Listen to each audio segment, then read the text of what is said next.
नमस्कार, GRC inspire chemistry take के इस वीडियो में आपका स्वागत है। आइए रासायनिक बल गतिकी के अंतर्गत महत्वपूर्ण परीक्षा उपयोगी 2 अंक के आधार पर तात्क्षणिक दर एवं अभिक्रिया का अर्ध आयुकाल जानेंगे।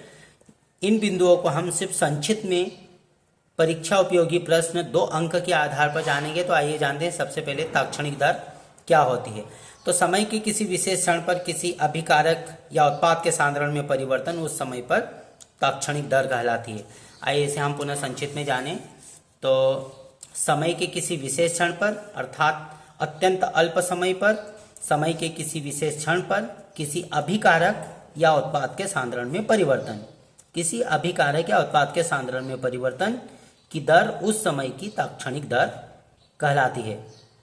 अर्थात अत्यंत अल्प समय अंतराल में अभिक्रिया की दर तात्क्षणिक दर कहलाती है। तो हम कह सकते हैं समय के किसी विशेष क्षण पर किसी अभिकारक या उत्पाद के सांद्रण में परिवर्तन की दर उस समय की तात्क्षणिक दर कहलाती है। आइए अगला बिंदु अभिक्रिया का अर्ध आयुकाल। तो आइए जानते हैं अभिक्रिया का अर्ध आयुकाल क्या होता है। तो किसी अभिक्रिया का अर्ध आयुकाल वह समय होता है जिसमें आधी अभिक्रिया पूर्ण हो जाती है, अर्थात आधे क्रियाकारक के अणु क्रिया करके उत्पाद में बदल जाते हैं, तो उसे अभिक्रिया का अर्ध आयुकाल कहते हैं। आइए इसे हम पुनः संक्षिप्त में जानें।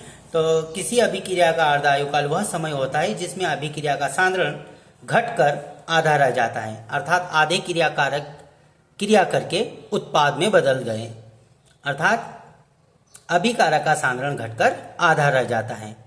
अभिक्रिया के अर्ध आयुकाल को T1/2 द्वारा दर्शाते हैं।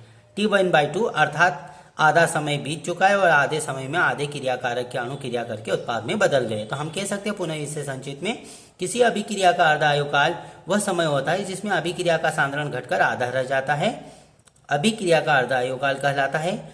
अभिक्रिया के अर्ध आयुकाल को T1/2 द्वारा दर्शाते हैं। धन्यवाद।